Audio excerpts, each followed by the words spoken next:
Okay. The crucifixion of Hi Jesus. everyone, and we're continuing with the interviews regarding the point of crucifying oneself for God, and why and how this one point relates to each individual human being within humanity as a whole.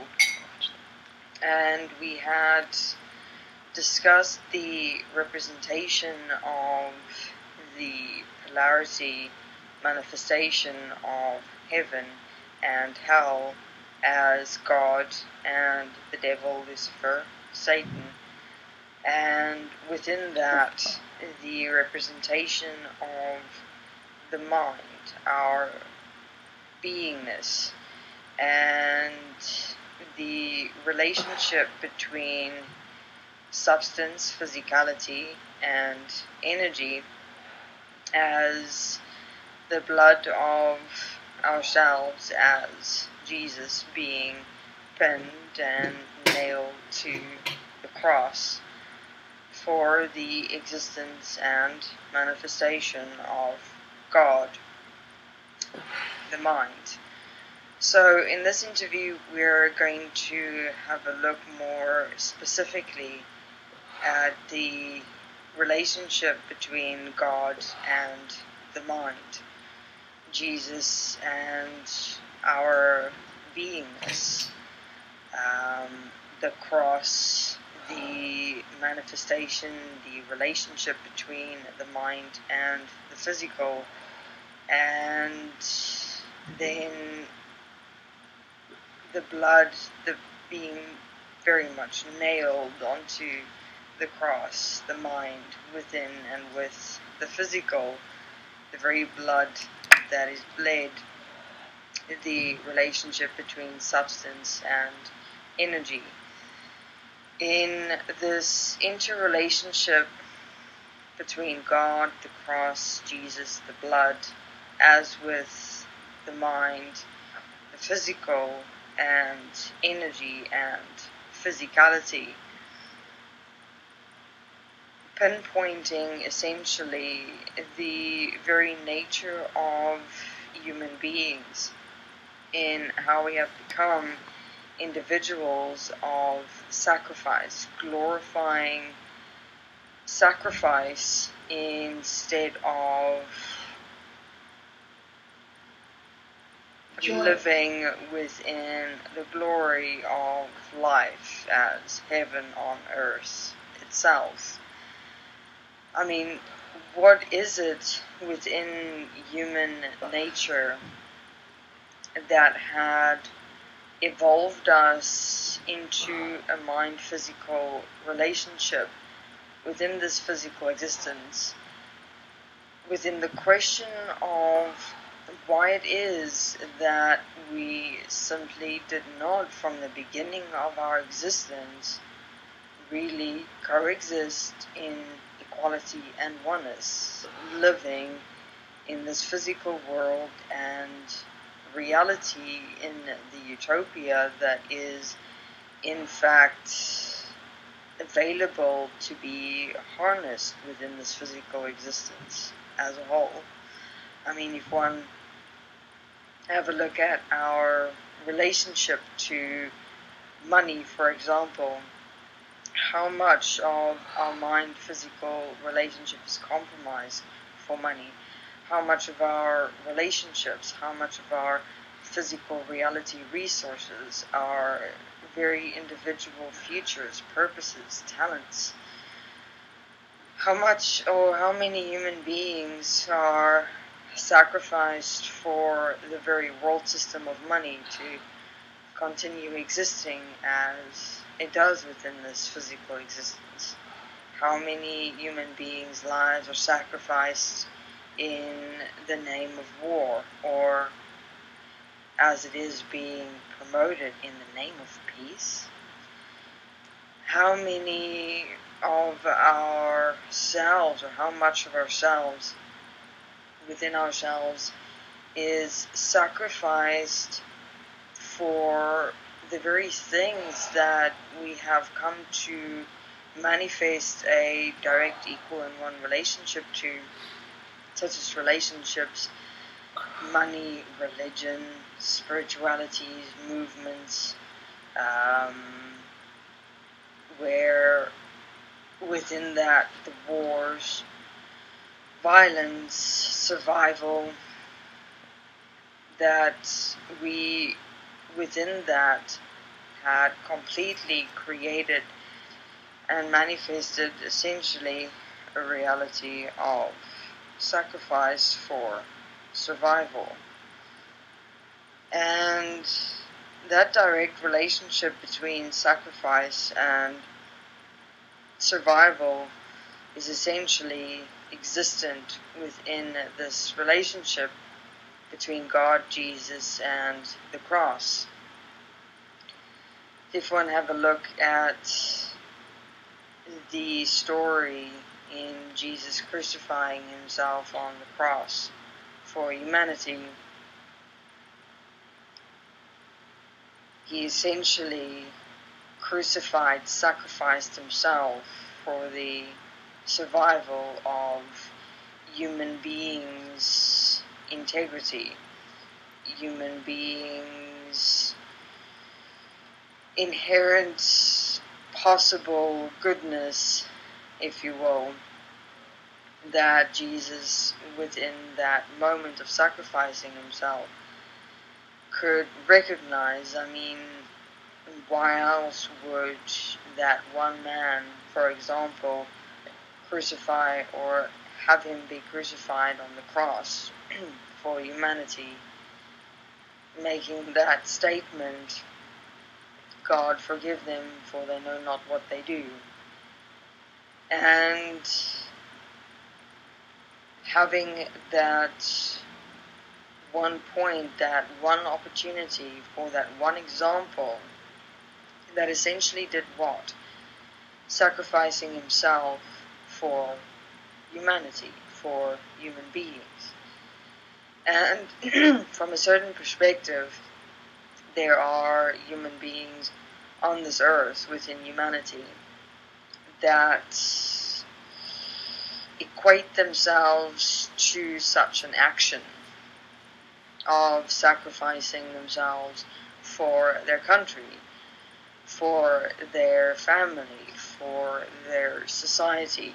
And I mean, this is what quite an extensive amount of human beings do every day, sacrificing themselves for the survival of a few. And at large, the world system of money relationship to the majority of humanity have reversed this particular point as the majority of humanity is being sacrificed for the survival of a minority. If we have a look at our physical body relationship to the mind, our entire physical body is sacrificed for the survival of and as the mind. And there is existent within that, or such equations, not really in fact a point again within existence beyond what Jesus did on the cross, where a human being really sacrificed, if you will, themselves for the potential of humanity to rise again, if you will. Primarily inherently pre-programmed within the mind-physical relationship of humanity is symbolically, in sound symbolism, within what is portrayed with Jesus being crucified on the cross, is the consequence, essentially, of what one will go through if or as one ever consider standing up for humanity as a whole. Because yes, within a process of equality and oneness, of really standing up for oneself, for humanity, for a life itself, there is going to be a sacrifice of individualized, personalized self-interest, where for one life you'd have to give up certain wants, needs, and desires, and commit yourself to aligning you and preparing you to stand as a living example of equality and oneness for you, as all of you, as humanity. And within this, obviously, is the one thing that human beings do not want to give up, do not want to sacrifice, but yet they're willing to sacrifice their physical bodies, relationships, their very minds, their very futures, their very talents, their very potentials for individualized, personalized wants, needs, and desires within the mind. That the very tools and the very resources that can be utilized to transform this world and this reality into an existence where future generations, in fact, has an opportunity to life and living, we instead sacrifice, maul, destroy, ruin, and annihilate all resources, tools, and opportunities we have, sacrificing it all for the survival of but a limited few wants, needs, and desires. That portrayal of Jesus sacrificing himself, crucifying himself on the cross for humanity, is a imprinted, inherent physical fear within everyone, within all of humanity. Do not even consider or think of aligning yourself and your life to humanity, or otherwise you will be facing dire consequences of massive pain. What? I mean, essentially, if one have a look especially at those with walking process of equality and oneness, essentially aligning themselves to the life of all of humanity as self, is in the process of being crucified by the majority of human beings. The system fighting for its individualized, personalized interests, wants, needs, desires. I mean, this is essentially all that is being protected. I mean, it was the exact same situation, scenario, way back when Jesus was being crucified on the cross. What did the majority of those human beings not want? They did not want change. They did not want to consider giving up their definitions, their personal wants, needs, and desires in considering an equal and one coexistence, co-creation with the rest of humanity on earth. And so crucify Jesus for that, because what is known that if that point would spread and more human beings would stand, would obviously mean that more and more human beings would have to change and just for a moment, for one life, give up personal wants, needs, and desires. I mean, if one have a look at the story of Jesus, did he have any material possessions? Did he have any various sexual relationships or tendencies to various women that he directed or distracted or preoccupied himself with within his life regarding women, sex, relationships, communicating about the various robes that he was wearing, how much they cost, what they looked like, where they came from.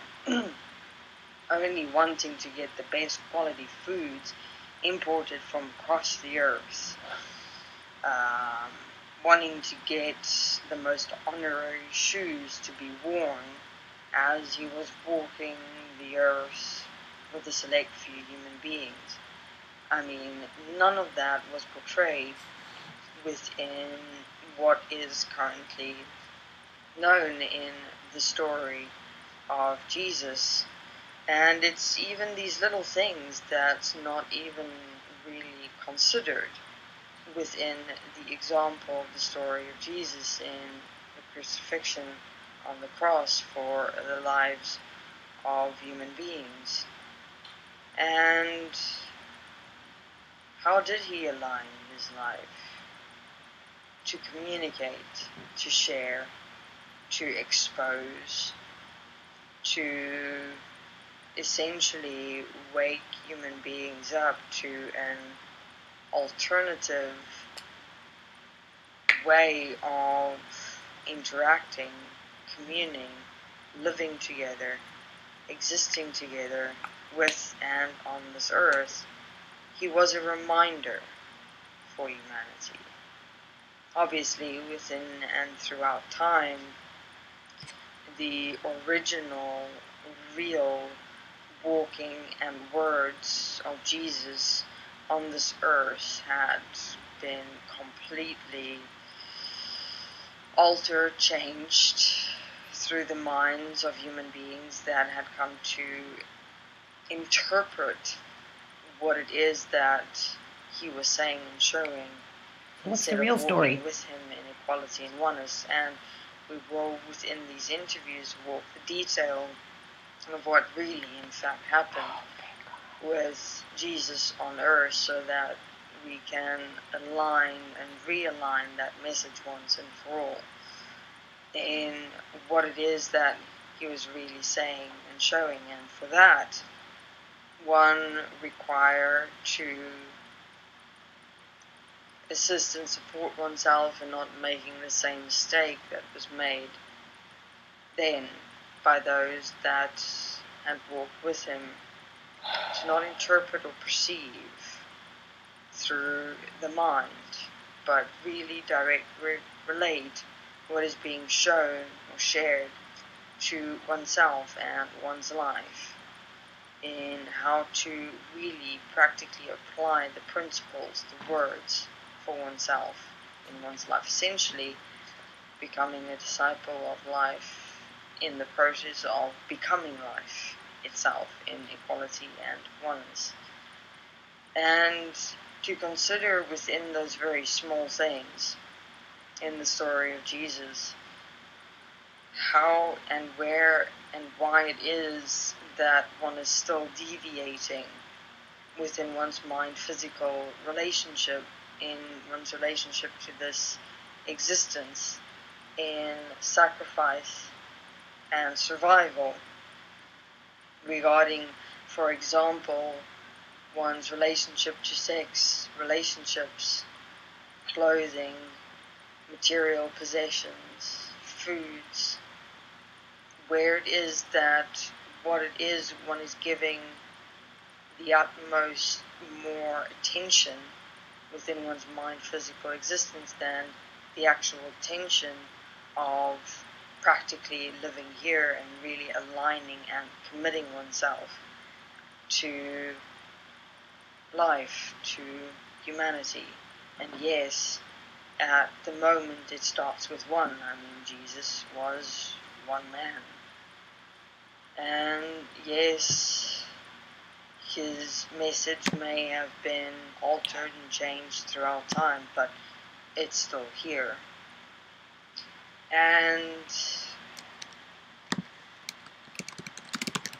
that one point, yes, had throughout the generations made some stepping stone changes within humanity, this earth, that requires some alignments in the minds of human beings, which is what will be done within these interviews, that understand in the beginning the message of Jesus was not within a concept of a deity in a God that is non-existent.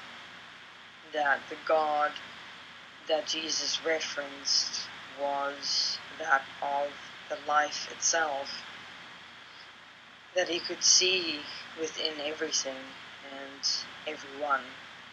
And yes, obviously Jesus himself, there were a few points that were within himself interpreted or perceived that will be corrected and aligned within these interviews to come. We're going to hear about Jesus. Thank you. I asked for this. He, for example, did not realize that heaven that he was seeing within everything and everyone. The statement, the kingdom of heaven resides within you. That was in fact the origin, the source of everything and everyone, the life of everything and everyone, and he initially interpreted as a process of what is required to be walked to get to heaven, instead of it being a equal and one realization. So a point to consider, to take with oneself from this interview, is for a moment place yourself in Jesus' shoes. Would you have been able to be a Jesus walking within and amongst humanity, in speaking and sharing and showing as a visible living example? I mean, that is essentially what he represented as well. He was a physical, living example. He lived his words. He walked his words. He was the very embodiment of the words and the message and the teachings that he was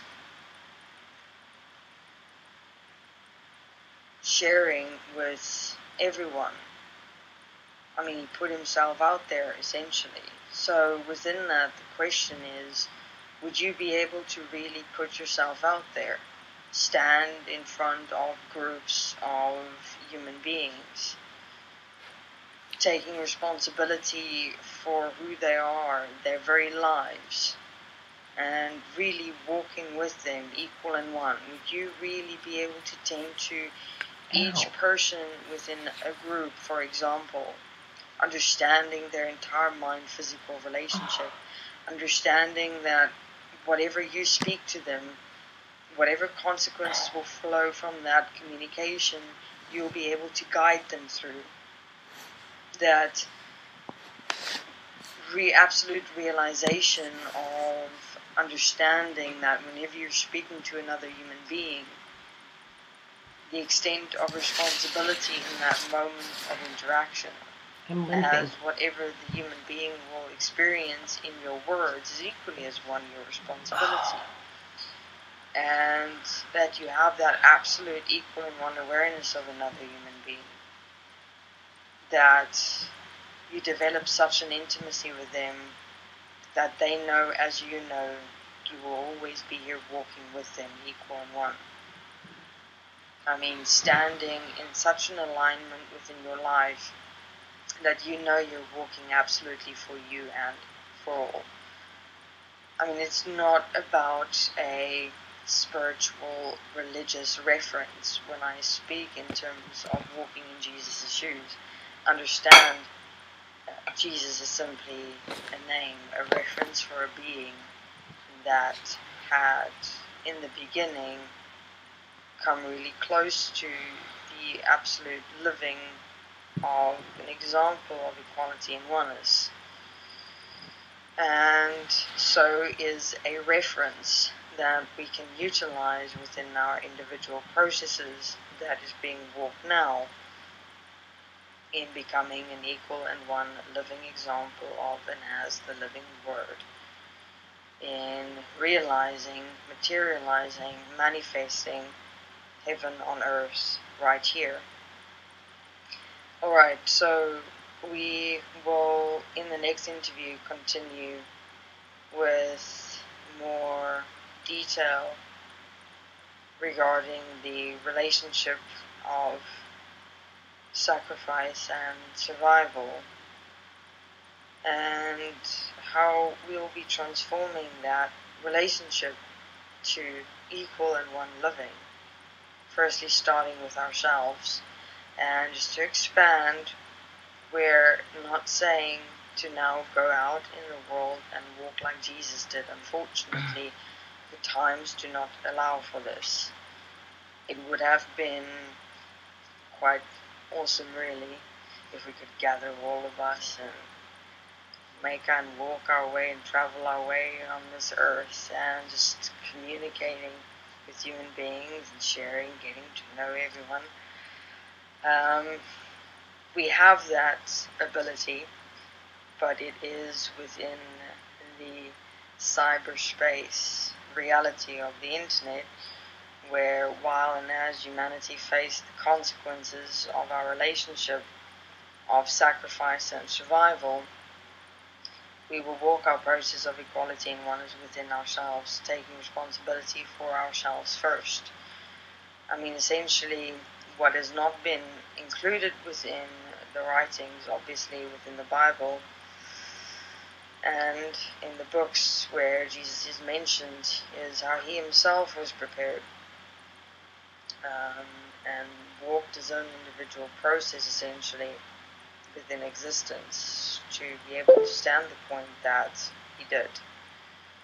And so it always starts with oneself, within oneself, and to remember to walk these interviews practically, to not transform it into some spiritual, religious knowledge and information again.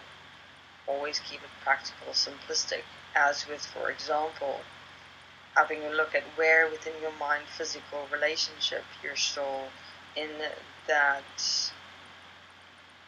prominent attention of sacrifice and survival, instead of aligning oneself into practical living, in committing oneself to one's individual process, and eventually being able to prepare oneself to stand as a living example of what we were all supposed to have been from the beginning. Thank you very much. Wow, okay. Sorry I didn't talk so loudly. That was awesome, because somebody is going to tell a version of the story of Jesus, which is what I asked for, because I want to hear it, since I can only remember bits and pieces. So, that was just a video of me listening to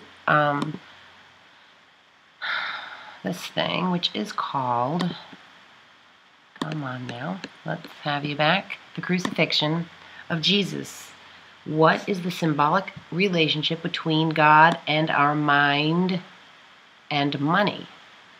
Oh, we didn't really get into the money part, but that's coming. So that is from eqafe, eqafe. It has a bow, which is really an infinity sign with two things coming off of it. I don't know what, I just discovered this. So anyways, I'm gonna record stuff, because this is pretty good, interesting stuff. I mean, I don't know. I'm gonna take it in and process it. So, love ya.